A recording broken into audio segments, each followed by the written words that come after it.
To my YouTube channel. तो चलिए आज हम लोग केमिस्ट्री के पार्ट 4 में नए सेशन में चलते हैं। इससे पहले हमने क्या पढ़ा एक बार हम तुरंत में रिवीजन करवा देते हैं आपको बोल के कि हमने पढ़े रासायनिक अभिक्रिया क्या होता है। रासायनिक अभिक्रिया के 10 प्रकार होते हैं, जिसमें से हम ऊष्माक्षेपी, ऊष्माशोषी, संयोजन, वियोजन, विस्थापन, द्विविस्थापन यहाँ तक पढ़ चुके। अब हम इस लेक्चर में उपचयन और अपचयन जो रासायनिक अभिक्रिया के 7वां और 8वां भाग है उसको देखेंगे। तो चलिए हम लोग बिना देरी किए रासायनिक अभिक्रिया के 7वें और 8वें पार्ट को शुरू करते हैं। तो बड़ी आराम से समझिएगा क्या है 7वां उपचयन रासायनिक अभिक्रिया, या इसी को हम कहते हैं ऑक्सीकरण रासायनिक अभिक्रिया। कभी कभी एग्जाम में उपचयन ना लिख के ऑक्सीकरण रासायनिक अभिक्रिया लिखा होता है, और कभी कभी ऑक्सीकरण ना लिख के उपचयन रासायनिक अभिक्रिया, कभी कभी जो है ना उपचयन ना लिख के ऑक्सीकरण रासायनिक अभिक्रिया। इसको उल्टा पुल्टा दिया है, तो दोनों नाम को याद रखना बहुत ही जरूरी है। तो क्या है मेरा उपचयन या ऑक्सीकरण रासायनिक अभिक्रिया, इंग्लिश में कहते हैं ऑक्सीडेशन केमिकल रिएक्शन।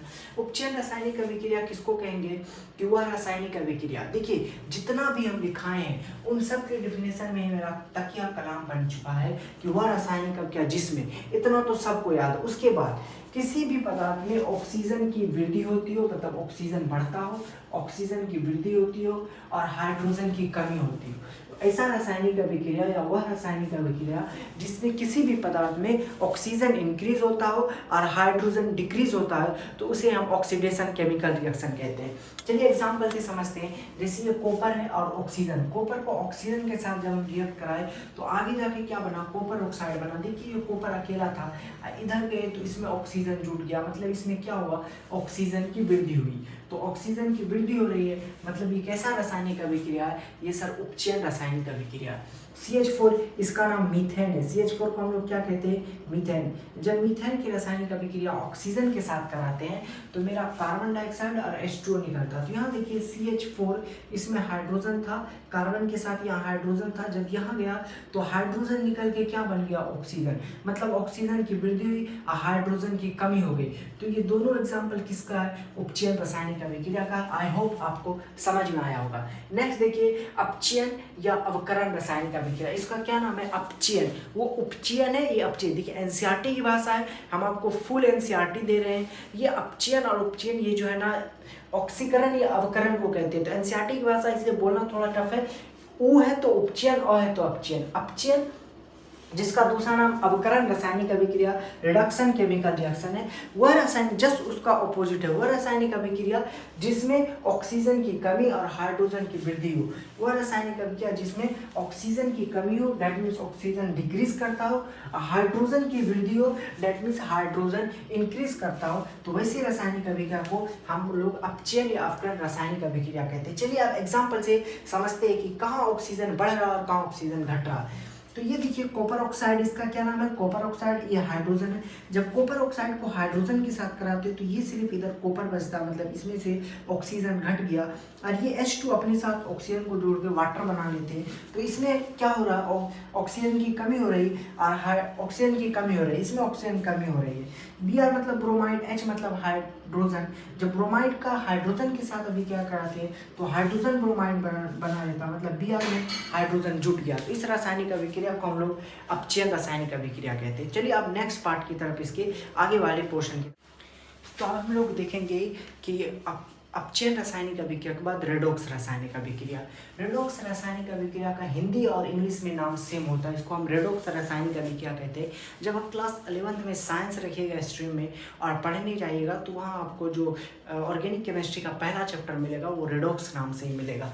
तो रेडॉक्स रासायनिक अभिक्रिया वह रासायनिक अभिक्रिया जिसमें अभिकारक का उपचयन और अपचयन दोनों, इससे पहले हम जो पढ़े उपचयन अपचयन, वह रासायनिक अभिक्रिया जिसमें उपचयन भी होता है अभिकारक का और अपचयन भी होता है, तो उसे हम क्या कहते हैं, रेडॉक्स रासायनिक अभिक्रिया कहते हैं। किसको कहते हैं रेडॉक्स रासायनिक अभिक्रिया, वह रासायनिक अभिक्रिया जिसमें अभिकारक का, मतलब इधर जो रहता है उसको देखेंगे, अभिकारक का उपचयन भी हो रहा और अपचयन भी हो रहा, डेट मीन ऑक्सीजन की वृद्धि, हाइड्रोजन की कमी, हाइड्रोजन की वृद्धि और ऑक्सीजन कमी दोनों हो रहा, तो उसे हम कहेंगे रेडॉक्स रासायनिक अभिक्रिया। चलिए एग्जाम्पल देखिए, इसको और बेहतर तरीके से समझते हैं। देखिए कॉपर ऑक्साइड है, कॉपर ऑक्साइड को इधर जाके देखिए तो कॉपर बचा, ऑक्सीजन कमी हो गई, तो ऑक्सीजन की कमी हो गई तो क्या बोलेंगे, ऑक्सीजन की वृद्धि, हाइड्रोजन की कमी, तो इसको हम बोलते हैं उपचयन। क्या बोलते हैं, यानी ऑक्सीकरण।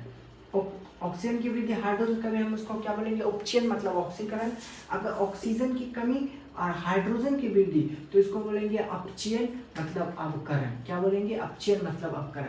तो इसमें ऑक्सीजन की क्या हो रही है, कमी हो रही है, तो ऑक्सीजन की कमी हो रही है तो इसे हम अवकरण या अपचयन रासायनिक अभिक्रिया कहते हैं। यहाँ क्या हो रहा है, अपचयन हो रहा है। ये देखिए हाइड्रोजन है और इधर हाइड्रोजन में जाके ऑक्सीजन जुट गया तो ऑक्सीजन की क्या हो रही है, वृद्धि मतलब इसका क्या हो रहा है, उपचयन। तो हम क्या बोले, इधर नहीं देखना, सिर्फ किसको देखना, अभिकारक को। हमको पता है कि एक तीर का निशान होता है और तीर के निशान के टेल की तरफ हो जाए तो उसको अभिकारक कहते हैं और हेड की तरफ वाले को उत्पाद कहते हैं। तो इसमें इस रासायनिक अभिक्रिया में जो अभिकारक का उपचयन भी हो रहा है, अपचयन भी हो रहा है, इसका मतलब इस रासायनिक अभिक्रिया को हम लोग क्या बोलेंगे, रेडॉक्स रासायनिक अभिक्रिया। अब यहाँ देखिए जिंक ऑक्साइड है और जिंक ऑक्साइड है और इधर जाके सिर्फ क्या बचा, जिंक बचा। किसकी कमी हो रही है, ऑक्सीजन की। ऑक्सीजन की जब कमी होती है तो उसको हम क्या कहते हैं, उसको हम कहते हैं अपचयन रासायनिक अभिक्रिया। मतलब इसका क्या हो रहा है, इसका अपचयन हो रहा है, अपचयन हो रहा है। ये देखिए कार्बन है, इधर जाके कार्बन में क्या जुड़ गया, ऑक्सीजन जुड़ गया तो ऑक्सीजन की वृद्धि हो गई, इसका मतलब इसका क्या हो रहा है, उपचयन हो रहा है। तो इस रासायनिक अभिक्रिया में उपचयन और अपचयन दोनों हो रहा है। दैट मीन्स इसको हम रेडॉक्स रासायनिक अभिक्रिया कहेंगे। कैसा, आपको क्या समझ में आ रही है मेरी बात। चलिए आगे बढ़ते हैं।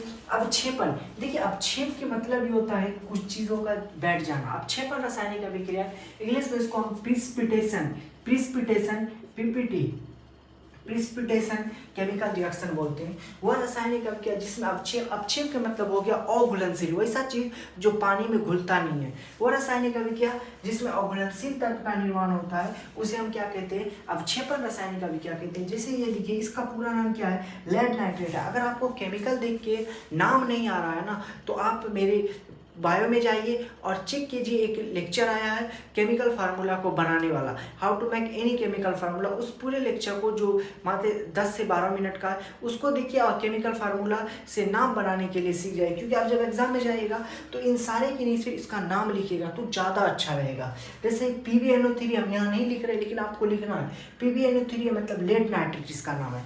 तो लेड नाइट्रेट को जब हम पोटेशियम आयोडाइड के साथ रिएक्शन कराते हैं तो क्या बनता है, लेड आयोडाइड। इसका कलर पीला होता है। ये लेड आयोडाइड का कलर कैसा होता है, पीला होता है। और ये तीर का निशान बता रहा है ये पैंदी में बैठ चुका है, डेट मीन्स ये अघुलनशील है।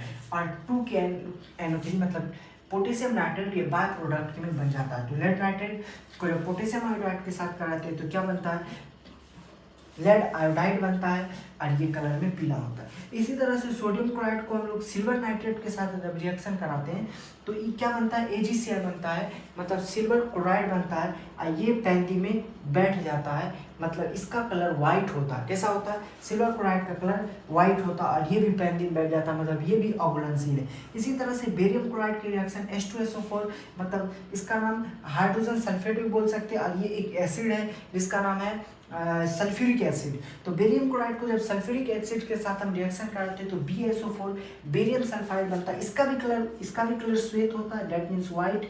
इसका भी कलर श्वेत मतलब व्हाइट होता है, ठीक है।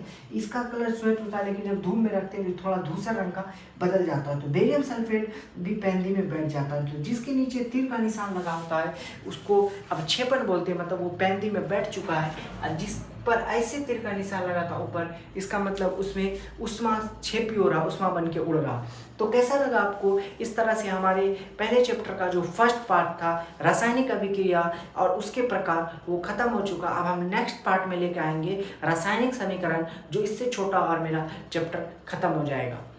देखते रहिए मेरे लेक्चर को, बने रहिए मेरे साथ। अगर आप चैनल पर नए आए तो चैनल को सब्सक्राइब कर लीजिए, क्योंकि इस पर क्लास 10 की पूरी मैथ और क्लास 10 की पूरी केमिस्ट्री पढ़ाई जाएगी। और पूरी क्लास 10 की पूरी केमिस्ट्री की जो आपको PDF है वो बिल्कुल फ्री में मिलेगा, बिना कोई खर्चा किए। लेक्चर खत्म होते ही हम लास्ट में इस पूरे का जो PDF है उसको बना के डिस्क्रिप्शन में डाल देंगे। Thank you very much.